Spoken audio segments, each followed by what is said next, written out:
It keeps happening over and over again, and unfortunately, it is getting worse. I'm talking about gun violence, out of control on the streets of Chicago. Police say at least 60 people were shot over the weekend, 7 of them fatally. This is deadlier than what we saw on the long Labor Day weekend. And the stories are heartbreaking. An off-duty firefighter and father of 5 shot in the face as he left a birthday party. A teenager shot in the leg while out walking his dog. And a drive-by shooting that injured 3 people and killed a 4th. And in many of these incidents, the shooters are still out there. Police are pointing a finger at gangs, and tonight Chicago's mayor has a new strategy to try and stop the violence and the gangs. NewsNation's Felicia Bolton is here with us tonight to explain the mayor's plan. Well, Marnie, Chicago Mayor Lori Lightfoot is trying to take a different approach to things because we've seen the violence. It keeps happening. It keeps getting out of hand. And she's trying to focus in on the gang members responsible for it. The city hopes that by enacting a new protocol, it might end the rampant gun violence plaguing Chicago communities. But the ACLU says this is a violation of people's civil rights.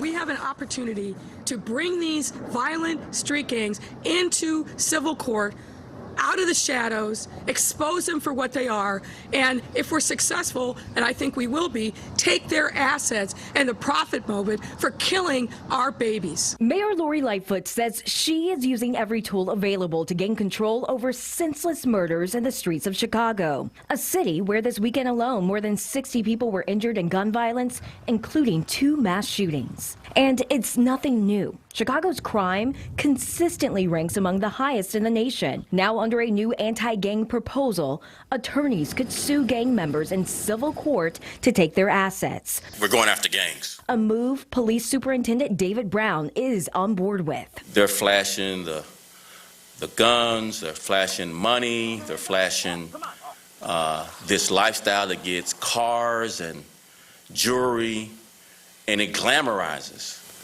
this lifestyle. Other counties have used the same method through the Illinois Street Gang Prevention Act to sue gang members, seek monetary damages, and request court orders barring gang members from associating with each other or having guns. But the lawsuits have largely failed to collect monetary damages. Angelo Enzano with the ACLU says these lawsuits just don't work. If we continue to focus on the proven solutions, the social services, mental health services that are sorely needed in communities all over Chicago, I think that focusing on those will be more effective than focusing on removing more assets from communities.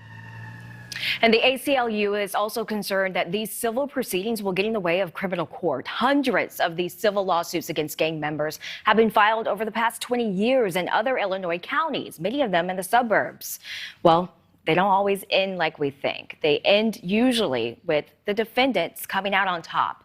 Despite that, Mayor Lori Lightfoot believes it's an opportunity to bring violent street gangs into the civil court and out of the shadows, basically exposing them for who they are, or at least what they're accused of doing. Felicia, thank you.